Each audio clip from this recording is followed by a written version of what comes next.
Hello and welcome to this special episode about the Zadie Jumpsuit, which is patterned by Paper Theory, I believe. I'm pretty sure that's correct. I mentioned a couple of weeks ago that I was going to make a video all about this sewing pattern and the main hacks that I made to it and what I've made them from, etc. So I'm finally sitting down to record this video. So my name on Instagram is Orchid Heart. I'm filming this in Birmingham in England, in my living room. I've got my two Zadie jumpsuits behind me. Yeah, and it's a nice day actually. The sun's come out. I'm on maternity leave at the moment, the bit before the baby's here, so I'm quite pregnant, which may be why I pulled a bit of a funny face when I sat down. So yes, if I get a bit breathless or something, that's why. I've got about 2 weeks left. So I don't know whether this is going to go out before or after. So I might not be pregnant when you see this, although I think I probably will be, because I'm going to maybe try and get it out this weekend. We shall see. But yes, so I am a bit late to the Zadie jumpsuit game. I was never really a jumpsuit person, but a couple of years ago I bought a rust orange linen jumpsuit from Not Perfect Linen. It was when I was a student and they did a sale where they were selling seconds or samples or something really cheap, and for people who didn't really have the finances to invest so much in their pieces. And I'd never bought from them before because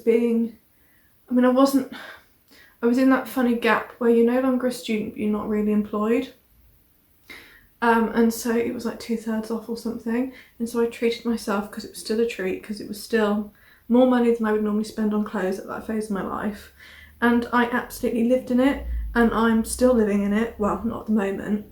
And it kind of occurred to me maybe halfway through the pregnancy that it might be quite a good shape or item to wear whilst I was getting bigger, and then afterwards when my weight is going back to normal again. And so I looked into, sorry, big helicopter going past. I looked into buying another one. Due to Brexit, import charges, all the rest of it, I've shared this before, like the prices are a lot more expensive. And so I decided that I would try and make one instead. So I know that Thread and Yarn has done like a huge video about Zadie jumpsuits and all the different modifications. This isn't going to be like that video. This is more going to be focused on what I've done, more as a kind of wanting to get close to that shape of that Not Perfect Linen jumpsuit I already had, because there are a lot of similarities but there are a few differences as well. And so I thought, oh, it can't be that hard to make one. I will hack the Zadie jumpsuit and try and make something similar, which is what I did. Unfortunately, it took me so long that I wasn't really able to wear them whilst pregnant. And by the time I finished the second one, definitely couldn't wear it, but I'm very much looking forward to wearing them afterwards. So the main difference, I would say, silhouette-wise, between the Not Perfect Linen jumpsuit, and I will try and stick a photo of me wearing it, not pregnant obviously, on the video somewhere, because I'm sure that I've got a video of me wearing it. And the Zadie jumpsuit pattern is the silhouette of the legs. The Not Perfect Linen jumpsuit has quite tapered legs that kind of come quite far in on the ankle, whereas the Zadie jumpsuit doesn't. It's a lot like kind of baggier, straighter. I'm not really sure what you call that kind of leg. To me it seems more like culotte, which is lovely, but that wasn't really what I wanted, because I knew that I could wear my orange one with my Blundstone boots in the winter. I could wear it with sandals. I could wear it with pretty much all of my shoes and feel comfortable. So I knew that I wanted to kind of mimic that leg. So I'll try and, maybe I've got some footage running whilst I'm talking so you can see what I'm talking about. I decided to go straight in with altering the pattern before making a mock-up, because the sizing on this pattern is quite generous. It's quite flexible because of the tie waist. Like, it doesn't matter that it's not fitted exactly to your body, which is the kind of sewing pattern I really like, because if I'm honest, though I've been sewing for years, I'm probably not that good at fitting things to my body. So things with flexible waists and flexible sizing are actually patterns I gravitate more towards, partly from comfort, partly from laziness, partly from ease. Sorry, I might yawn. Oh, I'm really sorry. You know, being 38 weeks pregnant or whatever it is at this point, yeah, it's rather taking it out of me. But yeah, so I knew that I wanted to drastically alter the shape and length of the legs before even really starting the pattern. So you might be able to see me on the video here or in a moment. I traced out the shape of the legs as per the original pattern, and then I'm pretty sure that I got out my orange linen jumpsuit and compared the leg shape and length and width, and sort of graded it in a bit to more mimic the shape of that. And then I made sort of the pattern from that sort of shape instead, which is quite easy. I kept it so that the top part, you know, like the hip area, was the same as the Zadie, and then just kind of went in from like the mid thigh downwards, down to the ankle on the front pieces and the back pieces, sort of aiming to end up. I think it might have been, I noticed that the back leg piece was always wider than the front leg piece, so proportionally I was losing the same amount on both sides rather than necessarily ending up the same width both sides, if that makes sense. And so I made my first one out of this dark green emerald linen.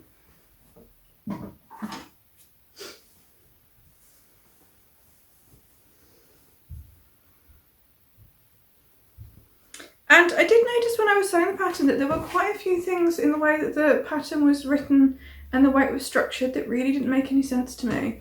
One of them was, why is there a centre back seam on the back? So you cut out your left front and your left and right fronts, fine. But then you also cut the back out in two separate pieces. And it's a mirror image, so I didn't really understand that. So for my second one, I did actually cut that panel on the fold to eliminate that seam, because it seemed to me kind of nonsensical to have that seam. I don't really know why that seam is there. So that was one thing I didn't understand. I also really felt like the order of the instructions was a little bit odd, and at some points quite cumbersome in the way that they were sort of suggesting that you do things. Like the last thing was, if you're doing the sleeveless version, doing like hemming or finishing the armholes, which to me seems like would be much easier to do before you've attached the legs, because then you're wrestling with a lot less fabric. And so I actually bias bound, I think she might suggest you do a facing or you just fold it under and sew it, but I decided to do bias binding, and I did it as soon as I was really able to. You know, the bodice was constructed, and then I did it like way before adding the legs or anything else. I wasn't wrestling with all of this when I was doing the armholes. The other thing, I think there was, I'm pretty sure there's a point in which you construct, yeah, that's right, you attach the side seams together, which for one of the sides, because there's a hole for the loop to come through, she then afterwards, after you've sewn that seam, suggests that you then overlock or finish the two seams separately. And I thought, wouldn't it be so much easier to overlock the two unfinished edges of the pieces and then sew it together, rather than trying to overlock two separate pieces that are already stitched together? Because what she's suggesting you do is you've sewn that seam together and then you overlock those two pieces separately inside the garment. But like, you don't gain anything by doing it that way. You could just overlock the edges of both pieces and then sew it together, which I feel like would be much easier, which is what I did. So I actually did read through the pattern and I rewrote the order of the steps I was going to do, because there were a couple of things where I thought, yeah, that doesn't make any sense to me. That seems more awkward and more annoying to do in that order. So make of that what you will. I'm pretty sure there are a few other things where I did it in a slightly different order. And it was mainly around when she recommends that you finish the seams in relation to constructing the garment, which I found a bit odd, and that back seam. So I definitely did eliminate the back seam. I also, no, that wasn't on that one, so I won't mention that. But yeah, so that was kind of the changes I made to that one. And I'll put in a photo of me wearing it. I probably am a little bit pregnant wearing that one. And I was very pleased with it, but I didn't think the legs were long enough. I wanted longer legs because I like the rolled up look. So yeah, that was fairly successful. Hopefully I've got some footage of me making that pair so you can see that. If not, perhaps I'll share it now.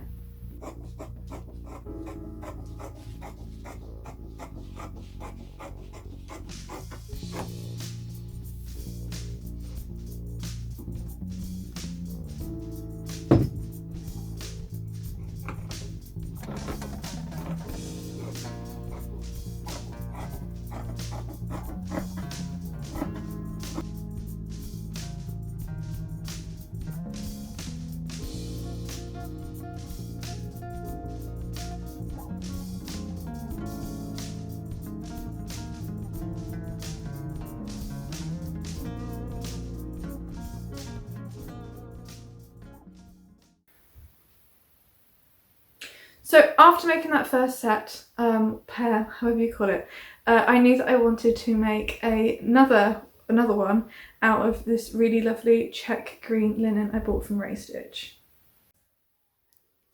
So I'm going to be sewing up this, which I think I've probably already introduced at this point in the video, but I just wanted to show you again, if I haven't already, the kind of diagram so you can see the difference between the first pair I made, which I've probably already shown you with the tapered leg, and these ones, the original kind of shape. Mine's quite different. So for the first time ever actually, I've bought a cotton thread. I know we tend to refer to most threads that we use as cotton thread, but the reality is the Gutterman threads are pretty much, well, you can buy a cotton one, but the standard one is polyester. And so this one is actually the, let's see if it will focus. This one, Mez cotton. Don't know, never heard of it. It's from Hungary. And I bought it from Ray Stitch because they do a match your fabric cotton service. So this is the one they picked out. Very similar colour to my door actually. And because I wanted it to be a completely natural fibre project. But of course, when I started thinking about making it, I realised I'm going to be using my overlocker, which has polyester black thread in it. And I only have polyester thread for my overlocker because you need quite a lot of thread for an overlocker. It has kind of across my mind that when it runs out, I'm probably going to replace it with tencel threads. I know James Tailoring in England sells overlocking thread cones made from tencel. I think they're kind of an investment. So I would like to think that I'm going to do that, but you know, who knows? Turns out expensive it ends up being. I can't remember if it's £17 a cone or not, in which case I need 4. That's a lot. That might be too much. However, my cones that I've been using for polyester thread have lasted me years, so maybe it is worth it, especially if I'm only going to buy one colour. I could French seam this garment, but I'm not going to because the seam allowances are only 1 centimetre, so trying to French seam a garment with 1 centimetre seam allowances will be tricky, and I've already cut it out, so I can't extend the seam allowance. It's not an option. So I'm going to start sewing. I'm going to light a candle. I've picked out, oh sorry, I've picked out one of these. I don't know if you can see, it says Neroli and Bitter Orange. One of my favourite candle companies in England, the Botanical Candle Co. Released some new scents lately, and this was one of them, and I bought some kind of samples to try because they're only like £1 or something. And so I'm going to light one of these, put some music on and start sewing.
So having that kind of in mind, I did know that I wanted to make a couple of changes from my first version. One being that I wasn't going to do that centre seam down the back. The other one being that I wanted the legs to be longer. And the third change being that I had only bought 2 meters of fabric rather than 2.5. So I knew that I'd have to probably do some jiggery pokery about the binding. However, this fabric was about 10 to 15 centimeters wider than the one that I previously bought. So I did think that'd probably give me some more wiggle room with cutting the pieces out, which it definitely did. So I managed to get the entire second size of the jumpsuit out of 2 meters. It might have even been third size actually. I'll put on the screen which size I ended up making. Out of 2 meters of fabric, but it was a wide one. It was about 155 centimeters wide. So, and that's this lovely one here. So I think I've already shown you like a bit of the fabric and the thread and everything I used. And so I made all those changes that I said I was going to make. I eliminated the centre back seam. I made the legs a bit longer, probably about 5 centimeters longer, maybe a bit more. So I do have to roll them up quite a bit, but I like that. And it's absolutely glorious. I'm so happy with it. The only thing is I'm way too pregnant to be able to wear it. It's like when I put it on, you get this kind of keyhole where you can see my belly, which isn't great, obviously, but I think it'll be really lovely to wear once the baby's here. So yeah, I added this little label that says I love linen, just because I can, because I had it and I liked the colour combinations. In terms of the bias binding, I did not use the pattern piece that's suggested for the bias binding. Once I cut out all the pieces for my fabric, I realised I probably had about 1/4 meter at the bottom that I hadn't used, and so I got a square of that, and then I just made bias binding like you normally make bias binding. And so there are a couple of joins, but you know, you can't really see them. I mean, that's the nature of bias binding.